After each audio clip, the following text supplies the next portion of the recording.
Good morning.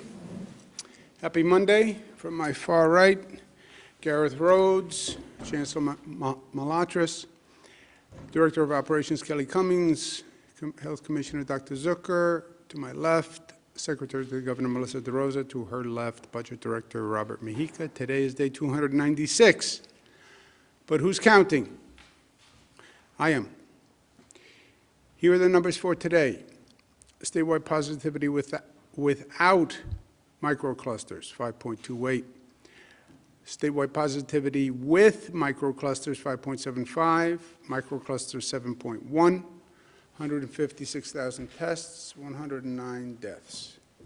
I can't tell you the pain it causes to read that number every day for 296 days.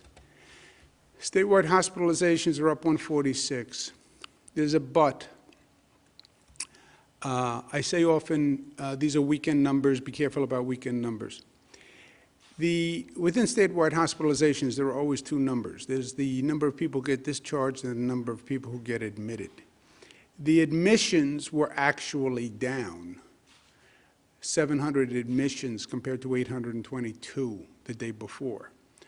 But the discharges are down, only 472 discharges as opposed to 728. That's because hospitals have reduced staff on the weekend. They tend not to discharge as many people. So again, these weekend numbers I take with a grain of salt. I take the weekend numbers with 2 grains of salt. I take all these numbers with 1 grain of salt. It's more the direction than anything else. The ICUs are up 50, the intubations up 13. Across the state, percentage of that population hospitalized, Finger Lakes, 0.06. They've done a reversal with Western New York. Western New York was a real problem, and now Finger Lakes are a worse problem. And Western New York, knock for Micah, has flattened for the time being, and that's good news. Finger Lakes is a problem. Because they are part of Western New York. There's a lot of travel between Western New York, between Buffalo, Erie County, Monroe County, et cetera. And you can't have 2 contiguous areas where one has a low infection rate and one has a high infection rate, because the high infection rate winds up infecting the lower infection rate. So the Finger Lakes are a problem in and of themselves. They're also a problem for Western New York. Central New York, 0.05, Southern Tier, 0.03, Mid-Hudson, 0.03. Mohawk Valley is also a problem. 0.04, North Country is good. Capital Region, 0.03, Long Island, 0.04, New York City, 0.03. When you look at the positivity, it's Finger Lakes and it's Mohawk Valley. And those are the problem areas that we're focusing on now. This is the ongoing COVID whack-a-mole. You bring it down in one region, it pops up in another, and that's what we've been dealing with. When you look at New York City, Staten Island, and there is no reason for Staten Island. If you said to me Manhattan, I would say, well, that's more dense, more people taking public transportation, more people on the sidewalks. If you said Bronx, Queens, Brooklyn, for those of you not familiar with New York City, Staten Island is more of a residential community, more single-family homes than many of the other boroughs, et cetera. So this is just pure people's behavior and people's attitude and the community's attitude. A lot of political statements are made in Staten Island. Fine. Now reconcile that with the infection rate and the number of deaths. COVID does not respond to political rhetoric, Democratic rhetoric, Republican rhetoric. You can't defy death on political terms. Statewide, compared to the rest of the nation, New York is doing very well. This is a bit of a mixed message. I run into this all the time. Well, New York State is doing so well compared to the nation. What are we worried about? Yeah, I understand that we are doing much better than the rest of the nation. But it's not really about the rest of the nation. If a person dies in the state of New York, a person dies in the state of New York. If a higher percentage of people die somewhere else, that hurts our soul as Americans. But all we can do is protect the people in the state of New York. Only states lower than us, Alaska, Hawaii, Vermont, which are obviously great states, but they are different demographics, different geography. This is very concerning, this new strain that they have found in the UK. The strain, according to Boris Johnson, is 70% more transmittable than the old strain. They don't know if there's any higher rate of death. They don't know if the vaccine is as effective with the new strain. The quote from the UK medical officer was, "Our working assumption, quote unquote, is that the vaccine works." The strain is so serious that the UK has closed down again. If the UK believes the strain is so serious that Boris Johnson, who said the week before, we're not going to cancel Christmas, we're not going to close, did a 180-degree turn and then closed parts of the UK, it's serious, my friends, and we are on notice about it. Why don't we act intelligently for a change? Why don't we mandate testing before people get on the flight or halt the flights from the UK now? Many other countries have done this. This is not a case of first impression. You have many countries that have just restricted flights from the UK. Many European countries have done it. Why are we doing nothing? 120 countries require the UK travelers that have received a negative test before they get on the plane in the UK. 120 countries. And the United States has done nothing. People in government often believe doing nothing is safe. Well, if I do nothing, I won't be criticized. I don't believe that. I believe that's exactly wrong. There are situations where doing nothing is actually doing something, where doing nothing is actually an affirmative action. When you do not require the UK flights to be tested, you are allowing thousands of UK passengers to arrive here every day. The authorities say they haven't found the strain here yet. They are science-based. Until they find the strain, they will say there is no strain. I believe, intuitively, it's already here. I believe that. Because if it's been flying around the world, it will be here. And I say that intuitively because I have an educated intuition, because I lived this, and you lived this. This was the spring. This is how we had that New York ambush in the first place. This was, don't worry, the coronavirus is in China. No, it wasn't. The coronavirus got on a plane in China and went to Europe and came here from Europe. And nobody said anything for 2 months in the federal government. And it had been coming for so long that it was then too late. If this is more transmittable than COVID, 70 times more, says Boris Johnson, this is a major problem.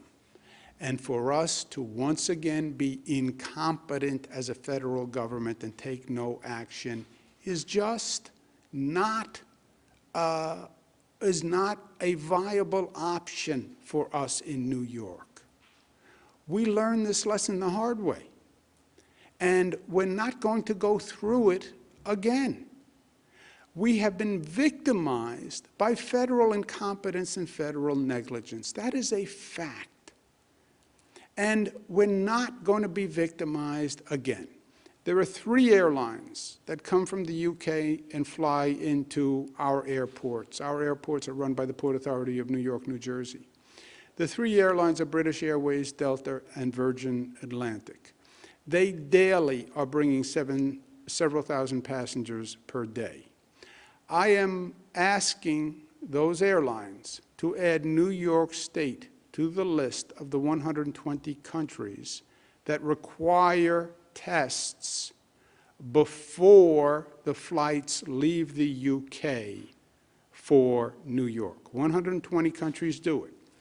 My request is simple. Please add New York to the list of 120 countries. Well, you're not a country. I know that. But as governor of New York State, I have asked them to do that. We do have a public health emergency in existence in New York State. The British Airways, I have spoken to myself, and they have voluntarily agreed to add New York to the 120 countries that will do pre-boarding testing. And they will start that tomorrow. That's the same type of testing that many of the countries on the 120 list have agreed to. I want to thank British Airways. This was a very rapid decision by them. They were considerate, and I truly appreciate it. Obviously, British Airways could have taken a different path, but they agreed to be cooperative, and they said they will not send flights to JFK unless those people have been tested pre-boarding. So thank you very much. There are two other airlines, Delta and Virgin, and I've requested for them to voluntarily agree. If they do not agree voluntarily, then New York State will pursue other options. But I would not be doing my job as governor of New York if I sat here and let the federal incompetence create another emergency and disaster that cost the lives of New Yorkers. I am only a governor, but I will do anything I can and whatever I can to protect the people of the state of New York. That is my job. And I know and I believe my intuition is correct, that this is another disaster waiting to happen. If the UK closed down, if 120 countries require testing, if Canada left a plane on the tarmac because they wouldn't allow it to deboard, if the other European countries have said that they're banning travel, why are we doing nothing? Why are we doing nothing? Why did we do nothing in the spring? I'm not going to allow it to happen, or I will try my best to do everything within my power. I asked the other two airlines to follow the lead of British Airways. I asked them not to disrespect the people of New York State, who are very gracious and are good neighbors with the UK, but please don't abuse or disrespect the people of New York, and please don't underestimate the people of New York. We protect one another. I promise you that. So please consider joining voluntarily, and we await your answer. On vaccinations, is my hero, Nurse Sandra Lindsay. Look at that face. That needle goes in, not a muscle on her face moves. That is a pro. When my time comes, I hope I'm as good as Nurse Sandra Lindsay. I've had a lot of questions. I want to make something clear. Politicians are now talking about who's getting a vaccination. There is no politics in the vaccination process. There is no politician in the state of New York who is in control of the vaccination process. We went through this in COVID testing. Big shots get to the front of the line. Celebrities get to the front of the line. Affluent people get to the front of the line. This preferential treatment in COVID testing. It undermines the entire sense of democracy and equality and a government that works for all people. And in this time of COVID, where we've seen gross injustices, politics has nothing to do with it. There is no governor. There's only one governor in this state. But there's no governor, no county executive, or no mayor who controls the process. Anyone who says differently is either not telling the truth or violating the law. So let me know if either of those two happen. This is entirely done by medical professionals. We get the vaccine. We distribute the vaccine to a regional hub hospital. That hospital does the vaccinations for that region.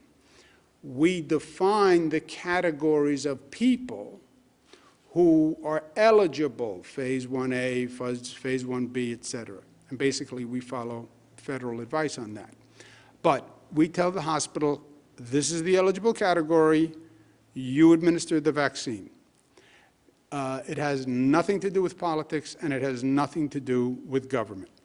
Our only job, only the state government is involved, and our only job is to distribute the vaccine to the regional hub, get it there, and to make sure they have the guidelines and they're following the guidelines.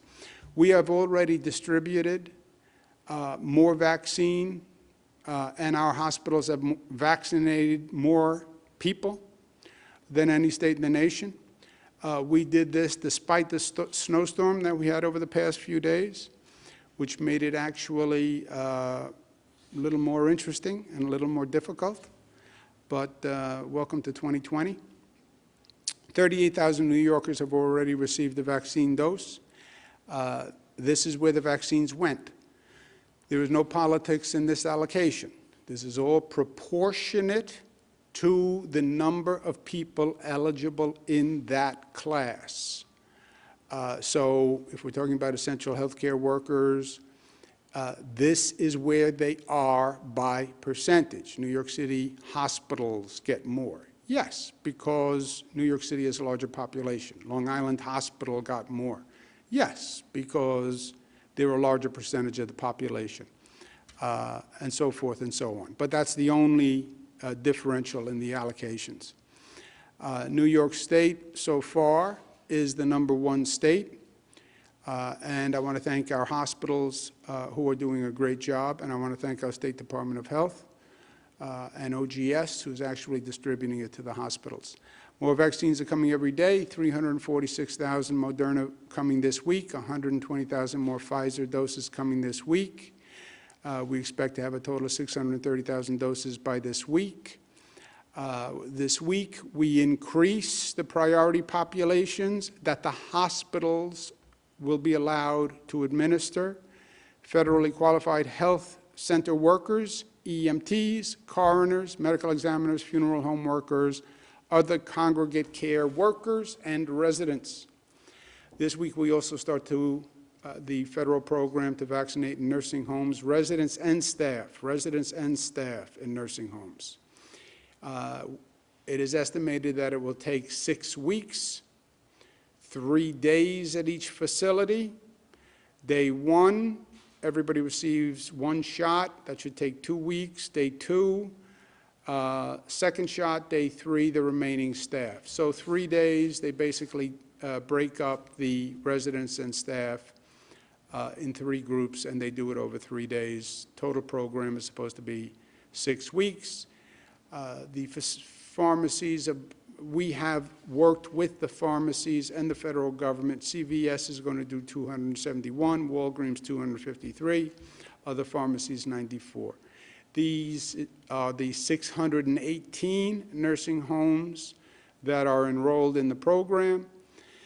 Again, it is basically proportionate to where the nursing homes are. This morning, we started in the nursing homes, and these are pictures from this morning. There we are in the Bronx, in Rochester, in Queens. Everyone receiving the vaccine. PPE on the nurses and doctors. Key for me in this, vaccination program is to make sure the vulnerable communities and underserved communities are not left behind. They were left behind during COVID, highest death rate, highest infection rate, lowest testing rate. Black communities, Latino communities, poor communities. Left to the market's forces, you will see once again Black, Latino, and poor communities left behind. We're doing everything we can to make sure that doesn't happen, and I want this state to be a model for the nation of equitable outreach when it comes to a vaccine. We have a task force that we're putting together. The co-chairs of the task force are Rosanna Rosado, our great Secretary of State, Leticia James, our Attorney General, not pointing a finger at anyone in particular there, just happens to be the picture, Mark Morial, former mayor, who I worked with for many years. He's a great fellow. Pat Wang, President and CEO of Health First. So I want to thank them for their service. This is the full task force, and their job is to come up with an operational logistical plan. How do we get it into Black churches? How do we get it into public housing authorities? How do we get it into community centers? How do we run a public education campaign to the Black community and the Latino community and the poor community saying this is safe? There are very real resistance, a very real resistance to taking this vaccine, especially in the Black community. And there's a history that would give one a right to be skeptical. We need a public education to combat that.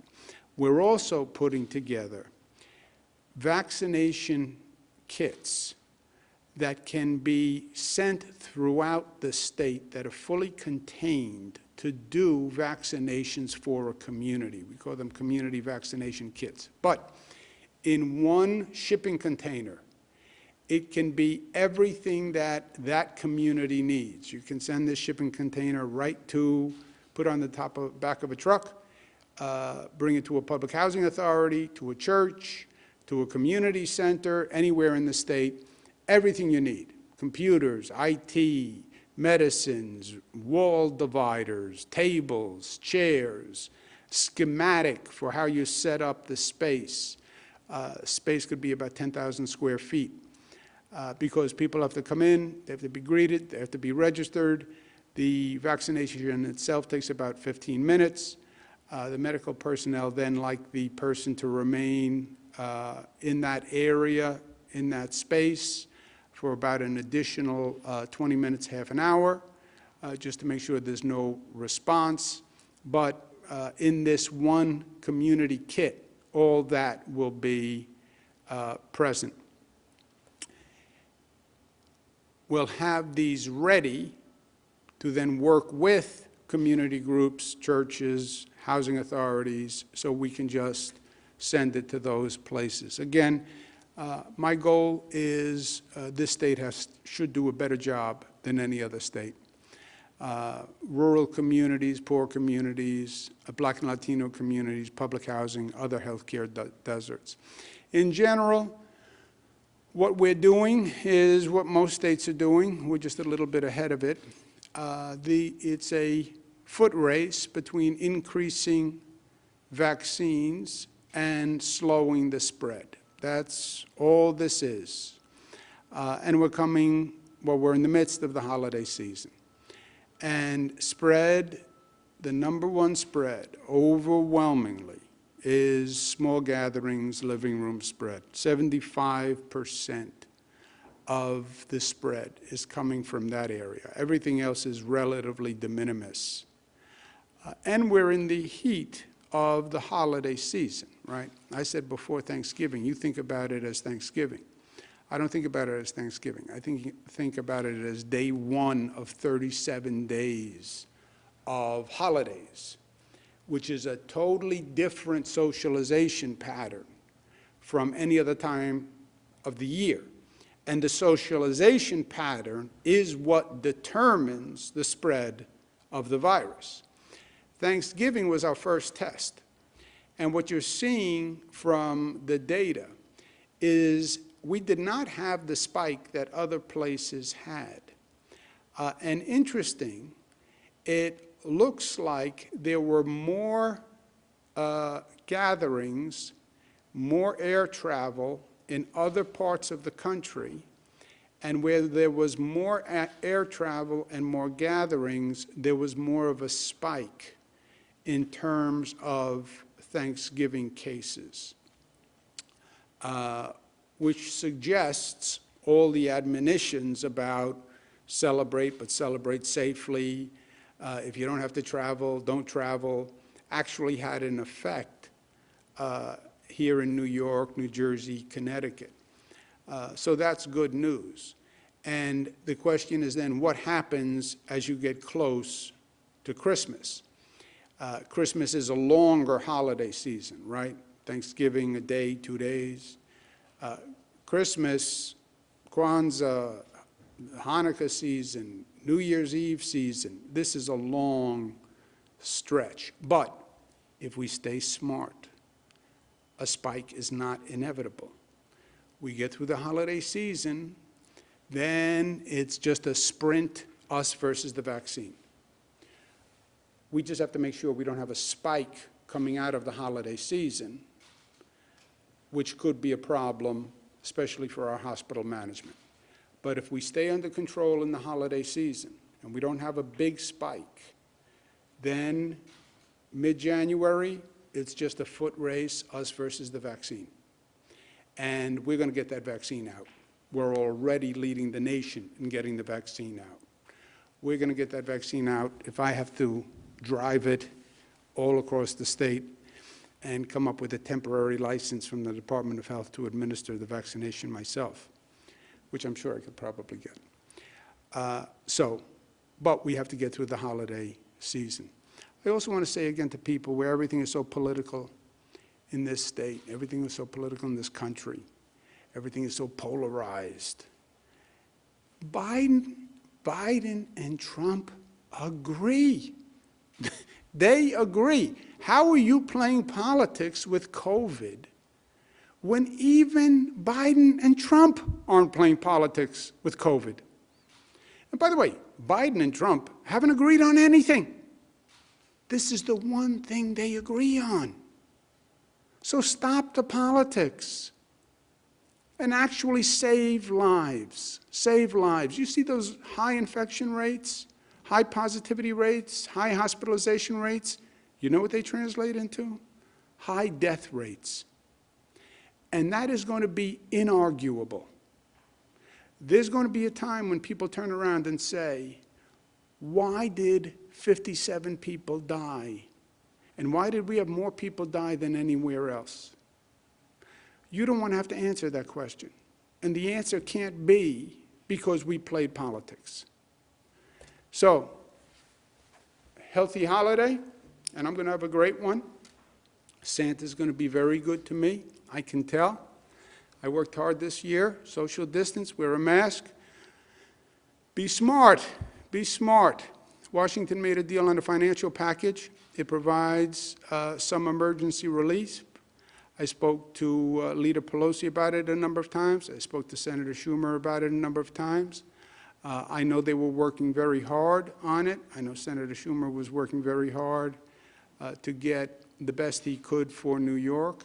They were in an impossible situation because you have Senator McConnell, who still takes the position that we should bankrupt the states and wouldn't do state and local assistance.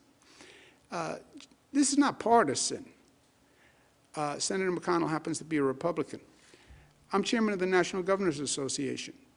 More Republican governors than Democratic governors in this country. The National Governors Association sent a letter to Congress asking for $500 billion in state and local assistance. Do you know what we got in this bill? Zero. Nada, niente. Zero. More Republican governors than Democratic governors asked for $500 billion, got zero. Bankrupt the states. The states are the country. If you bankrupt the states, you bankrupt the country. It makes absolutely no sense. And what they did provided no funding for New York State, New York City, Buffalo, Rochester, the counties. We have a $15 billion deficit caused by COVID, caused by the federal government, caused by their incompetence, caused by their negligence, caused by the COVID spring ambush. I can't make up a $15 billion deficit.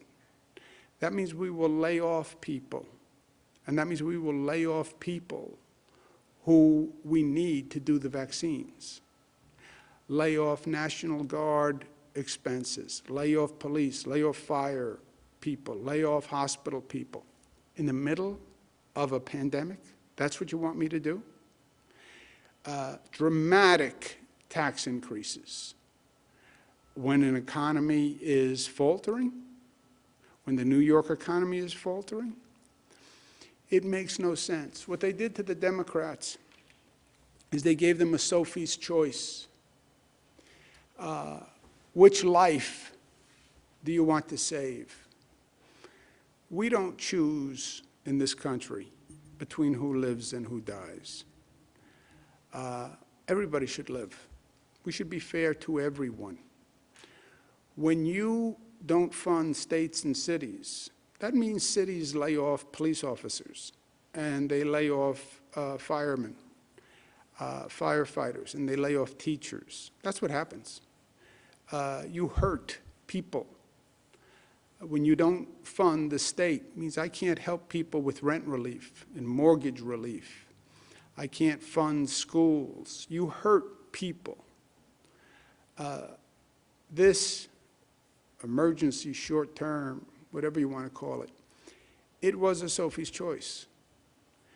Well, do you want to help some people while other people struggle and are in pain? Or help no one? It was a impossible, unfair, un-American choice. I just hope Joe Biden gets in quickly and sanity restores to the nation. Another point, a little different, but this was a personal effort for me for many, many years, starting back when I was Attorney General. I worked on this issue. My DEC and Basil Sagos and the whole team here. There was a plume, a pollution plume left by Grumman of toxic chemicals that was in the aquifer on Long Island. And this plume of toxic chemicals was in the aquifer, and that's the aquifer where people get their drinking water. And it was left from the manufacturing era by Grumman. And the plume was just continuing to grow with the aquifer and move through more and more communities. This was the plume in 1997. This was the plume in 2017. You can see it just growing, and it was heading south towards the ocean. And the question of what do you do and how do you do it, first of all, from an engineering point, it was a truly challenging situation, because how do you get the toxic chemicals out of this underground aquifer? But on the other hand, if you do nothing, people's wells and drinking water are going to be poisoned. We fought it for 10 years. Northrop Grumman will pay $100 million to do an aquifer protection cleanup project, which is a very elaborate engineering device, but it's highly effective. It's the largest NRD settlement in the state history. It was a long fight, but it will protect the drinking water for the people on Long Island. And it was a really good thing and a big win. Last point, we had a request for a waiver of quarantine. We normally do not do waivers of quarantine. It's unfortunate that we're in this situation, but people from other states that have a higher infection rate, what we're dealing with the UK now, as I said, no state is an island, so you have to protect yourself, and that's what the quarantine rules did. But we have an unusual request, but DOH has been considering it for the past few days, and they have actually granted the request, Santa Claus asked for an exception for the 14-day quarantine requirement because it would be impracticable for him to be in this state and then quarantine and still get all his gifts delivered on time.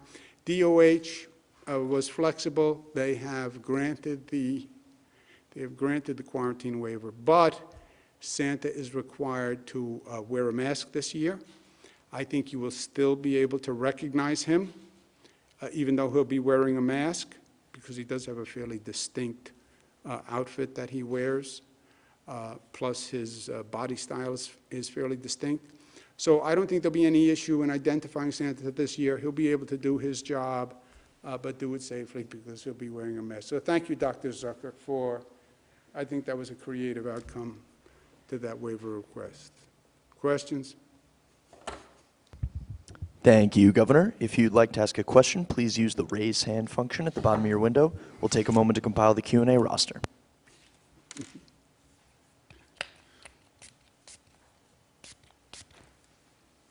Governor, your first question comes from Bob Hennelly from the Chief Leader. Bob, your line is now open. Please unmute your microphone. Yes, thank you very much. Thank you very much, Governor, for these calls. And I just wanted to ask you, could you explain why New York State continues to rebate back to Wall Street the proceeds of the stock transfer tax first enacted in 1905 until 1981, when the state decided to rebate it back for decades? Since, according to sources in the Assembly, it's generated in the last 10 years $138 billion, even as the state closed hospitals and communities of color. How can New York ask sister states to bail us out that may be poorer if we take the money from the federal government in the front door? We're shoveling out this hidden subsidy to Wall Street out the back. Yeah, I don't know the specifics on that tax. Maybe Rob does. Do you know? Yeah. So the stock transfer tax is a misnomer. It's not really a tax. It was eliminated decades ago, and all it is a paper transaction where no one ever actually pays the tax. It shows up as a negative on people's filings. Moreover, there's been discussions in New Jersey regarding a stock transfer tax, and I think they've moved off of any of those discussions as the stock exchange talked about moving into other states where you can have these transactions without being taxed. But there is no tax in New York on stock transfer tax, hasn't been around in decades, and there's nothing on the books, and there is zero tax that has been collected for decades. Next question, operator. By the way, New York State Clean Governor, is your still next available. question comes from Peter Haskell, WCBS Radio. Peter, your line is now open. Please unmute your microphone. Hey, Governor, you've talked about the flights from Great Britain. In the past, you've mentioned the fact that the test is just a snapshot.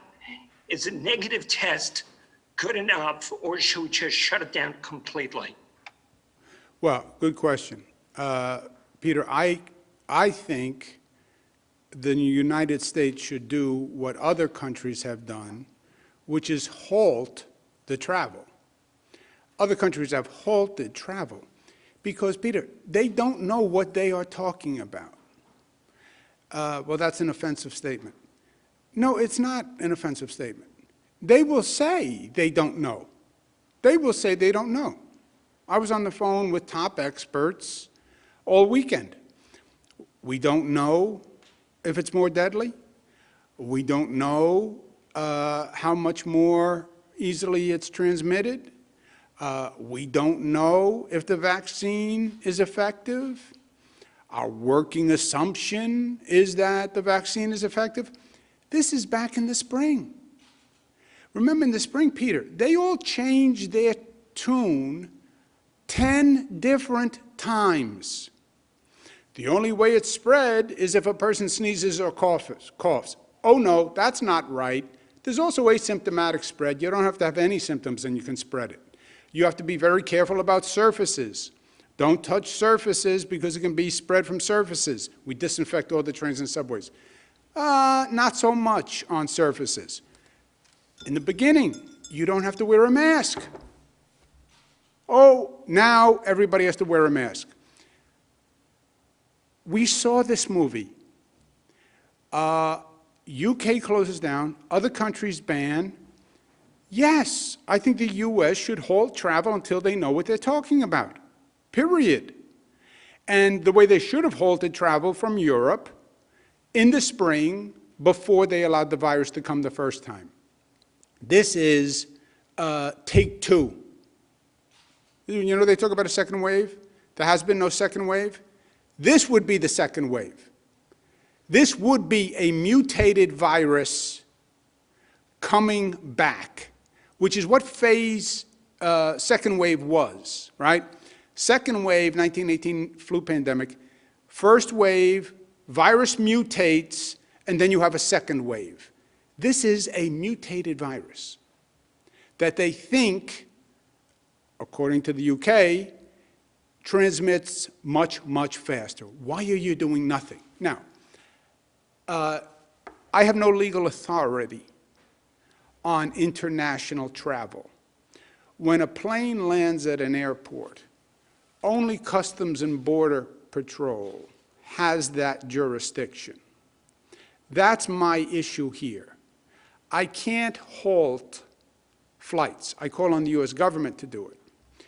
However, you're landing on New York soil, and you are landing within the state of New York.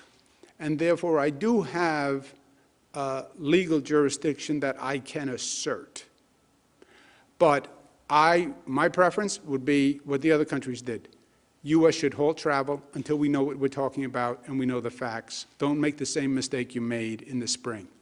If you can't do that, then negative test required before they get on the flight. Best would be halt. You're right there, Peter. Operator, next question. Governor, you now have Jennifer Lukey from WHEC TV. Jennifer, your line is now open. Please unmute your microphone. Good afternoon, Governor. You have, over the course of the last few days, specifically called out the Finger Lakes region. What do you attribute to the increase we're seeing here? And do you have any further plans to increase restrictions or enforcement? In this phase we're in this set of circumstances we're in with the virus, the overwhelming spread is small gatherings, living room spread, holiday spread, call it what you will. In many ways, it is an adaptation. You know how they talk about mutations of the virus? There are also mutations of people's behavior patterns.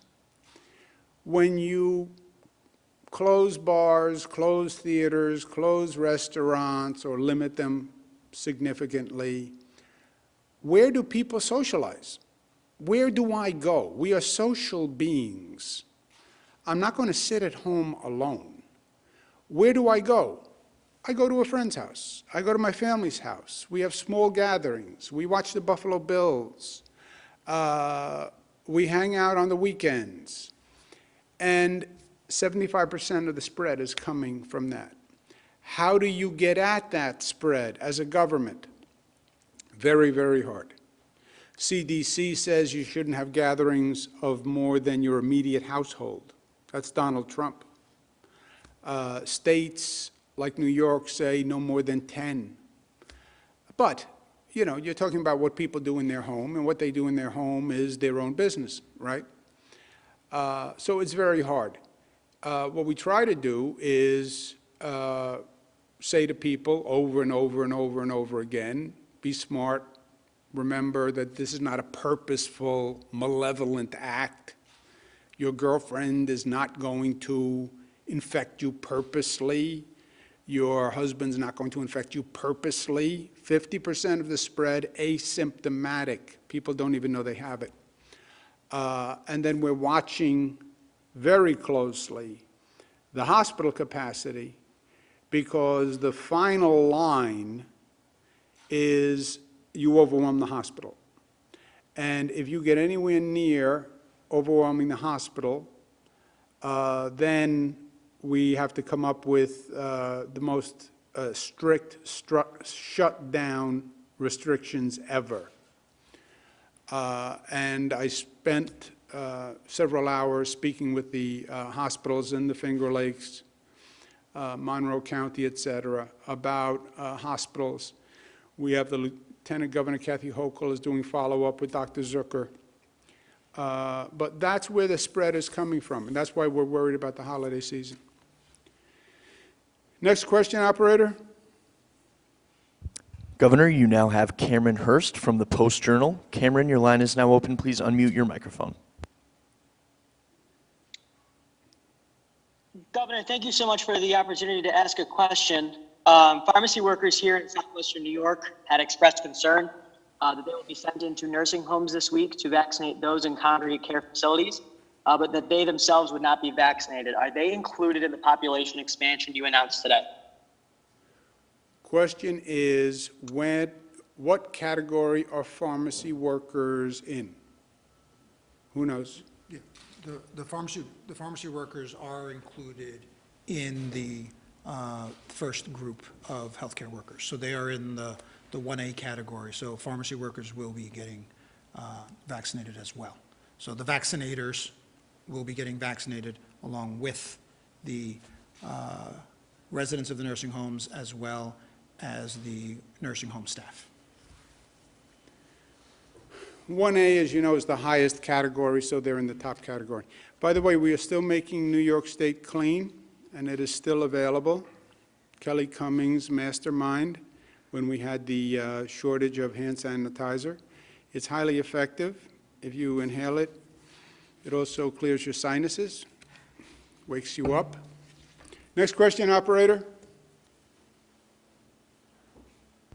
Governor, your next question comes from Sydney Pereira from The Gothamist. Sydney, your line is now open. Please unmute your microphone. Hi, Governor. Thanks for taking my question. The first question I wanted to ask about is, for people that are in the upcoming phases, how can they kind of get online for the vaccine, especially if they're older people or people with other health conditions? What should they be doing proactively to make sure that they are included when their time comes? And a little bit unrelated, the deadline to sign the automatic voter registration is tomorrow. Do you have any updates, and do you plan to sign it? Okay. I will ask, who knows the first question? How do people get ready to get the vaccine? What can they do to get on a list? Is there a list? I don't think there is a list. There's no list right now, right? So the people you're talking about would go into the next category.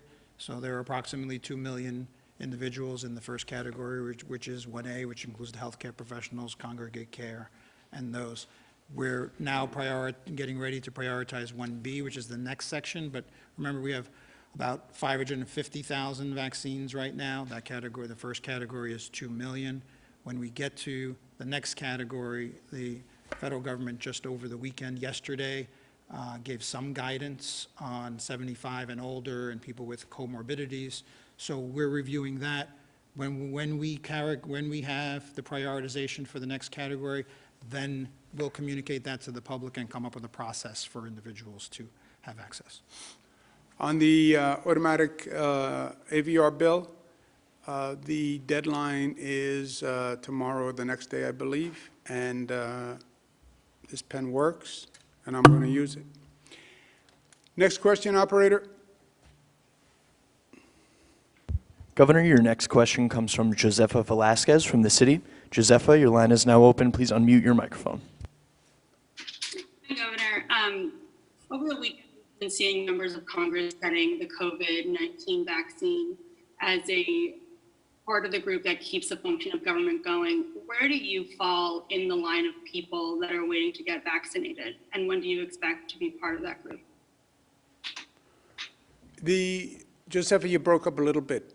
I would be in the, I'm in no special group. I don't have any underlying illnesses, so I am in no special group. I would be the general population group. We were thinking about getting people to take the vaccination as a way to build confidence in the vaccination. I think that's why Vice President took it, and Joe Biden took it, and the Congress took it. And New Yorkers are skeptical, and we set up the New York State panel to approve it as a way to build confidence in the vaccine. And I have a lot of people who just say to me when I walk around, well, if it's so safe, why didn't you take it? So, which is such a great New York attitude. You know? It's so good, why don't you do it? I had said I would take it as soon as the panel authorized it, and I'm willing to take it. The flip side is I don't want anyone saying, well, you took the vaccine and it should have gone to an essential worker. You know, with New Yorkers, you can't make anybody happy. So that's the yin and the yang. I would take it today, but I don't want the flip side of people saying, well, that was a vaccine that could have gone to an essential worker. One more question, please. Governor, your last question comes from Paul Liotta from the Staten Island Advance. Paul, your line is now open. Please unmute your microphone. Good afternoon, Mr. Governor. Thank you for taking my question. Yesterday, you mentioned a Staten Island politician, last week, excuse me, regarding the pandemic and not taking it seriously. I just want to see if you could tell me who that was and what evidence there is regarding Staten Island's attitude and is affecting its infection rate. What evidence is there that Staten Island's attitude is affecting the infection rate? If you listen to many of the comments of Staten Islanders and the actions of many Staten Islanders, I think they are demonstrable evidence that many Staten Islanders do not believe the COVID restrictions are necessary. And I think that's probably one of the understatements of the year. If you do not follow safe practices for COVID, the likelihood that you will get infected is higher. If you go to mass gatherings, protests, restaurants, bars without masks, the likelihood that you will get infected is higher. That is a fact, right? There are still facts. It's a virus, it spreads. If you don't take safe precautions, you're more likely to become infected. No mask, no social distancing, participating in large gatherings, you are more likely to get infected. That's a fact. You then have to figure out, why is Staten Island's rate higher? Given their demographics, given their geography, why is their rate higher? That's what you have to figure out. And if you haven't heard evidence of a theory on Staten Island that the restrictions are not necessary, then I think you haven't been listening to the people on Staten Island.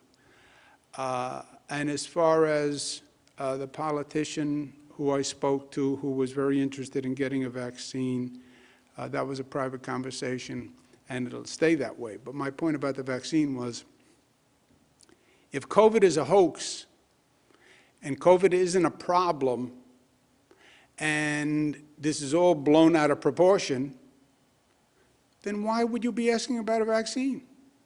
Don't worry about it. Have a good day.